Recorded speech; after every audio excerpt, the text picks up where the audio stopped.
Está começando o Revista TST, o programa com as notícias de destaque do Tribunal Superior do Trabalho. E veja nesta edição, fazendeiro do Pará que fornecia curral como alojamento é condenado por dano moral coletivo. Qual a obrigação da empresa em caso de transferência do empregado? Veja no quadro Quero Post e veja também uma entrevista com o vice-presidente do TST e do CSJT, ministro Renato de Lacerda Paiva, sobre os resultados da 5ª Semana Nacional da Conciliação Trabalhista, que ocorreu em todo o país. O Revista TST está no ar.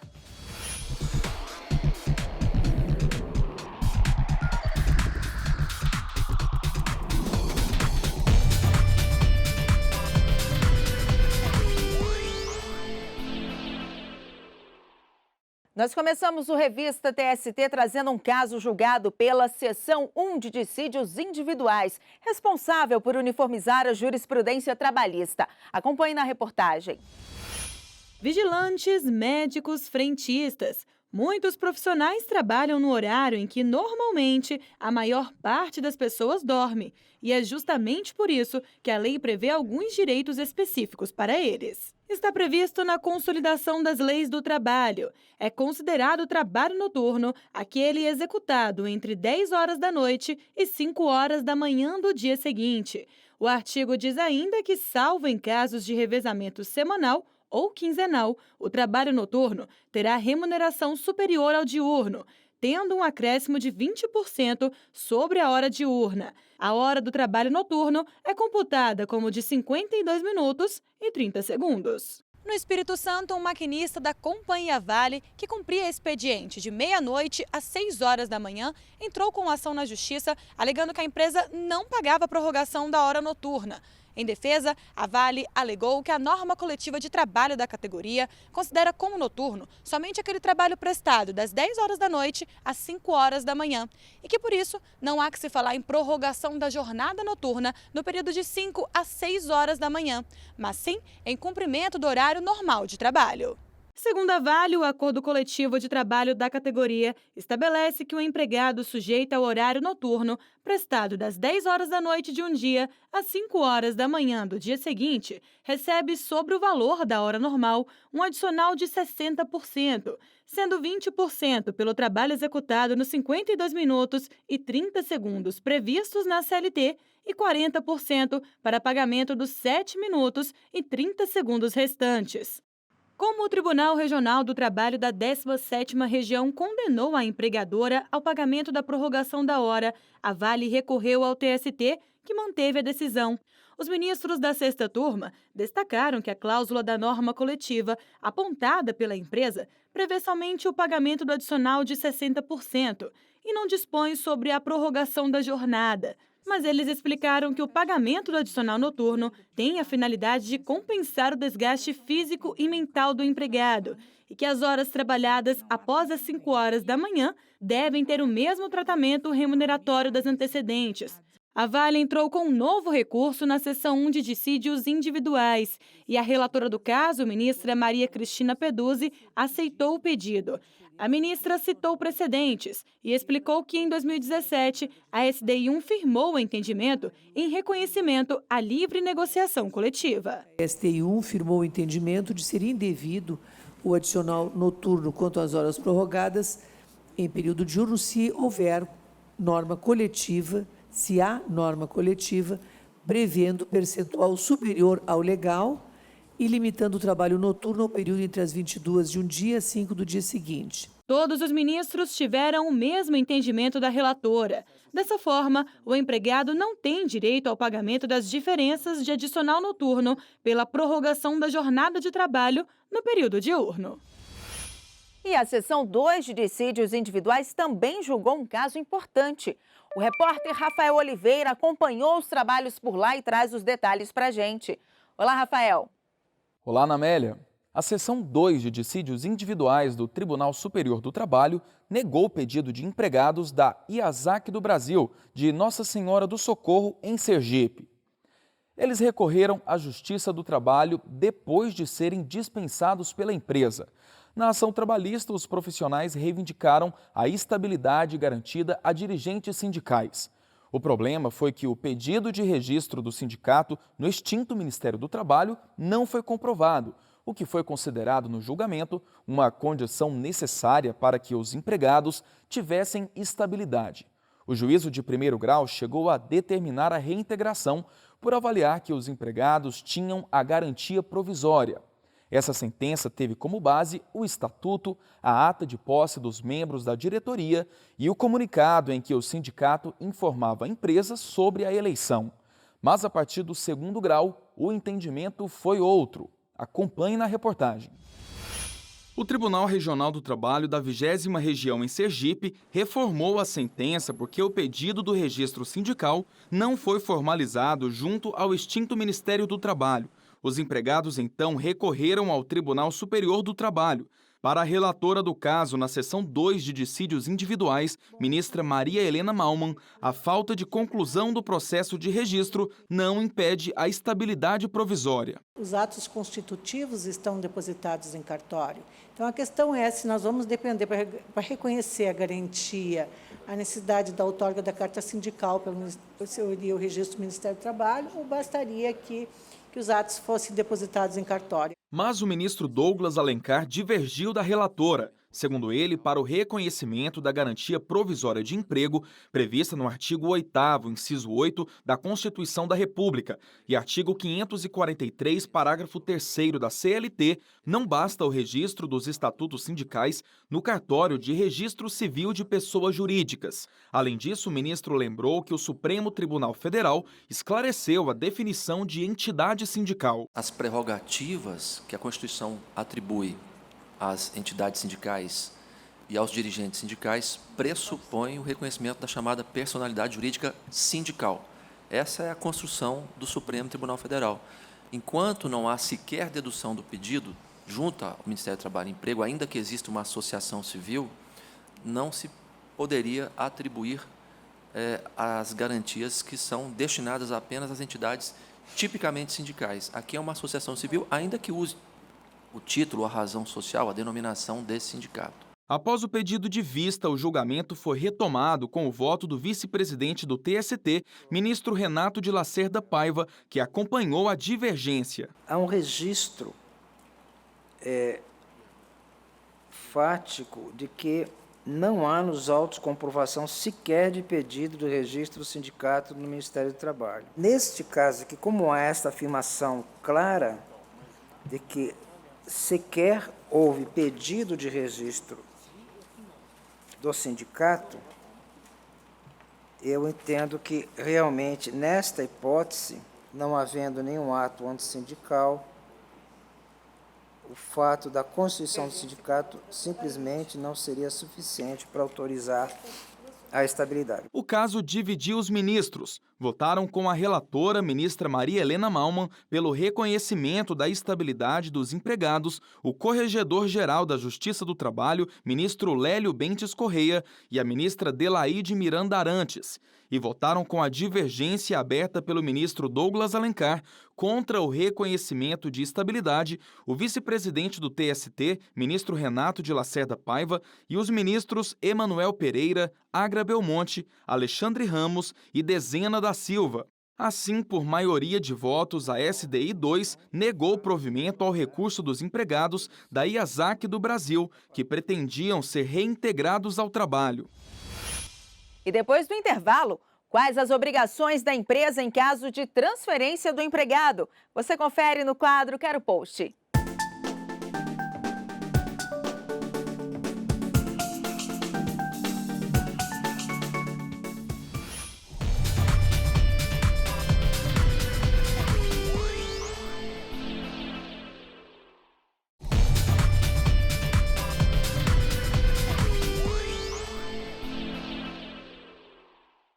O Revista TST está de volta e vamos conferir casos julgados pelas turmas do tribunal.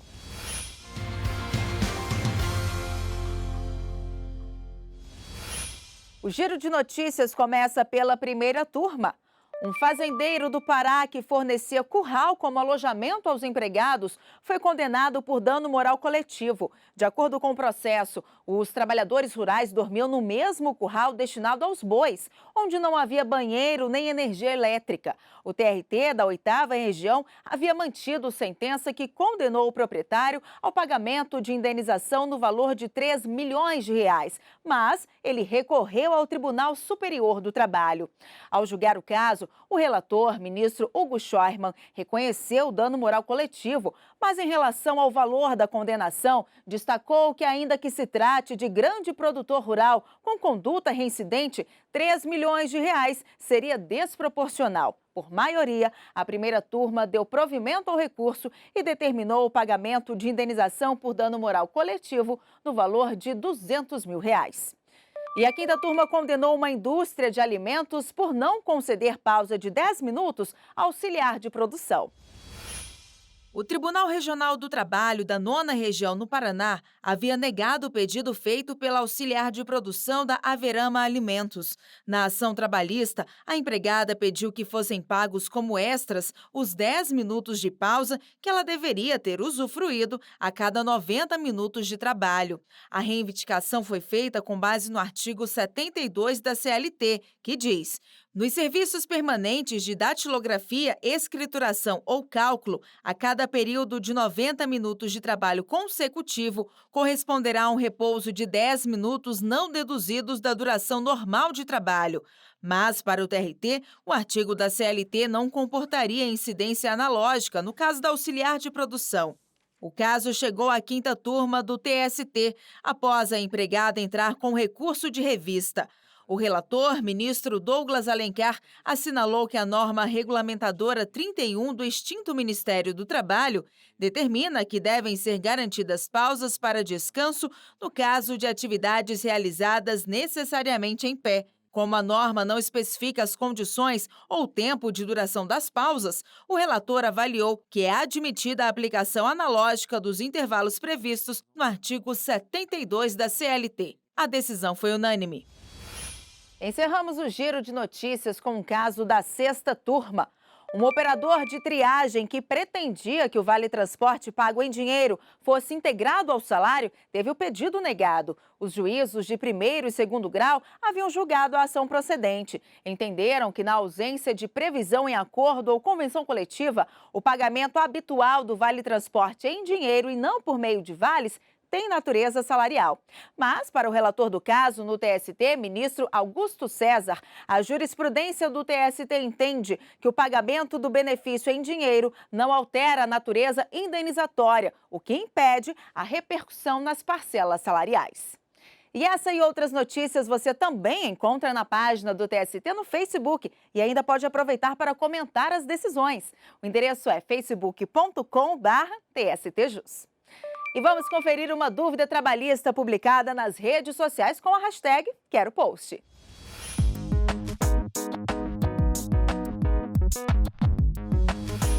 E a pergunta que chegou pra gente com a hashtag #QueroPost foi publicada no Twitter.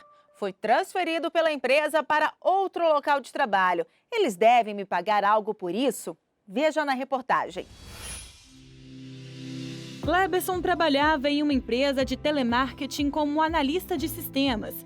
A empresa também tinha sede em Goiânia, Rio de Janeiro, Curitiba e Campo Grande. Após um tempo de serviço, a sede em Brasília fechou e a empresa deu a opção para que os empregados escolhessem outra cidade. O analista optou pela capital goiana. A empresa pagou toda a parte de gasolina, se eu fosse de carro, ou também ela tinha a opção de pagar a passagem aérea, se caso fosse decidido o funcionário ir de avião. O artigo 469 da Consolidação das Leis do Trabalho proíbe o empregador de transferir o empregado sem que ele esteja de acordo para localidade diversa da que consta no contrato de trabalho. Além disso, a CLT não considera transferência aquela que não acarreta mudança de domicílio. Vamos imaginar que o empregado trabalhe em São Paulo e seja transferido para o Rio de Janeiro. Neste caso, ele precisa alterar o seu domicílio para o Rio de Janeiro. E aí nós temos caracterizado o conceito jurídico de transferência. O artigo 469 diz ainda que, em caso de necessidade de transferência, a empresa deve pagar um adicional nunca inferior a 25% dos salários que o empregado recebia. Mudar de cidade sempre gera gastos. É comum contratar fretes para transportar móveis, eletrodomésticos e demais objetos. A Consolidação das Leis do Trabalho prevê no artigo 470 que essas despesas ficam por conta do empregador. A alteração do local de trabalho, ela é excepcional. Se essa alteração implicou em acréscimo de despesas, essas despesas devem ser de responsabilidade do empregador, que assume o risco do negócio que explora e, neste caso, responde pelas despesas que forem acrescidas para este empregado. Confira outras notícias que foram destaque no TST ao longo da semana. A Justiça do Trabalho realizou uma grande mobilização no Twitter em prol do combate à exploração do trabalho infantil. A ação foi no dia 12 de junho, Dia Mundial contra o Trabalho Infantil.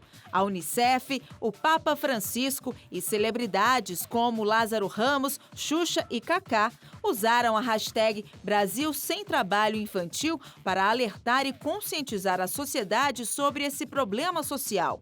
Além disso, mensagens sobre o tema foram projetadas no prédio sede do tribunal em Brasília. Na ocasião, também foi anunciado o primeiro prêmio Justiça do Trabalho de Jornalismo, que selecionará as melhores reportagens que tratem das formas de enfrentamento do trabalho na infância.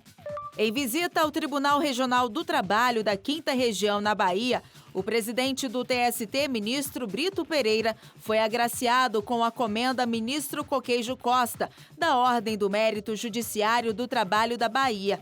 A honraria é outorgada a personalidades que prestam relevantes serviços ao judiciário e à sociedade. O ministro recebeu a comenda no grau Gran Cruz, o maior da ordem. Essa medalha é a lembrança, viva de Coqueijo Costa. Eu que o conheci, sei o quanto ele não só valorizava a justiça do trabalho, como era mais ou menos um patrono do Tribunal Regional do Trabalho da 5ª Região. O TRT hoje devolve com esse gesto de homenagear as pessoas queridas, os parceiros, e se orgulha de ter tido Coqueijo Costa.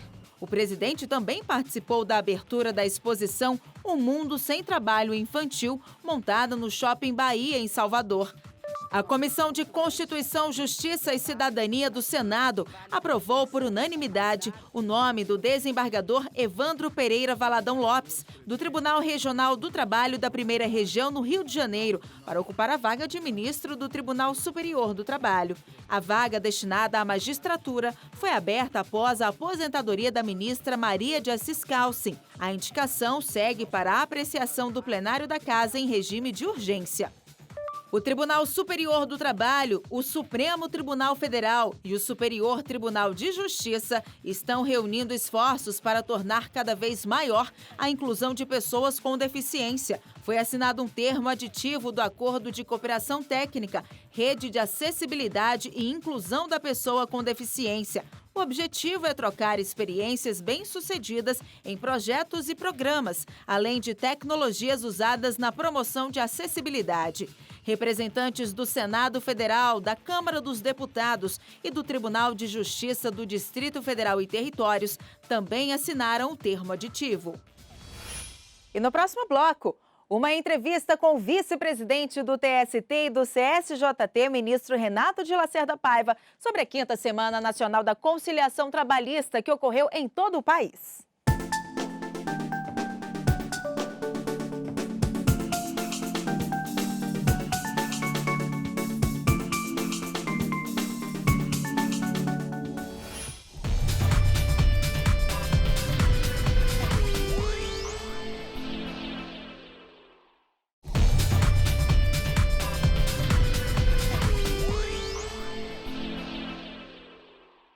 Estamos de volta com o Revista TST e hoje eu recebo aqui no estúdio o vice-presidente do Tribunal Superior do Trabalho e do Conselho Superior da Justiça do Trabalho, ministro Renato de Lacerda Paiva. E nós vamos falar sobre os resultados da 5ª Semana Nacional da Conciliação Trabalhista.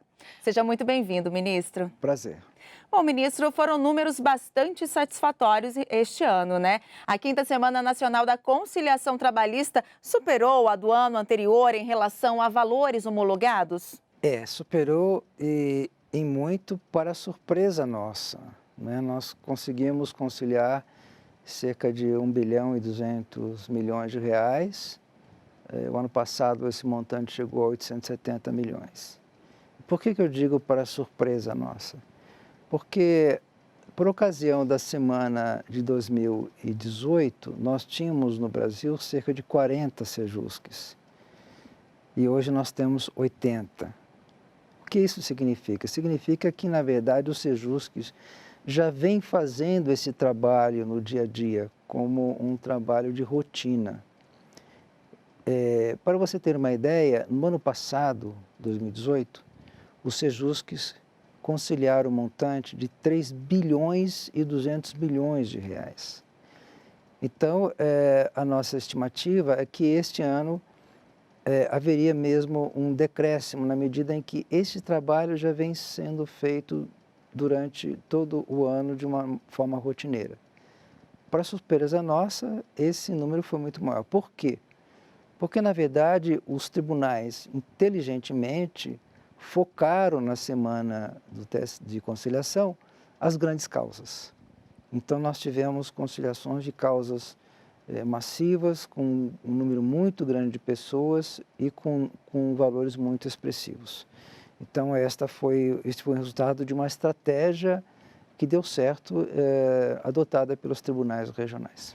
Isso mostra, ministro, que a Semana da Conciliação Trabalhista é uma iniciativa na solução de conflitos? É uma boa iniciativa nesse sentido? Eu acho que, na verdade, a semana ela é parte de um grande projeto, né, que é o Plano Nacional de Conciliação, que nós chamamos um plano de políticas públicas de meios adequados na solução de disputas. É um projeto do Conselho Superior da Justiça do Trabalho, que envolve o trabalho dentro dos Sejusques. Como eu já referi, nós temos mais de 80 Sejusques hoje no Brasil. E a Semana de Conciliação, ela é mais uma iniciativa dentro desse projeto. E qual é o objetivo dela? Na verdade, tem 2 objetivos, né? Um deles, como eu já referi, é uma força-tarefa para alavancar essa conciliação nesta semana. E a segunda, na verdade, o primeiro objetivo, que é o mais importante, é chamar a atenção à sociedade, é deixar essa chama acesa, de que a justiça do trabalho ela tem essa alternativa, né, de procurar uma solução que não seja aquela solução tradicional, que é a da sentença judicial. Esse volume de recursos arrecadados traz algum benefício para a economia do país? Sem dúvida. Imagina, são mais de 1 bilhão de reais, não é?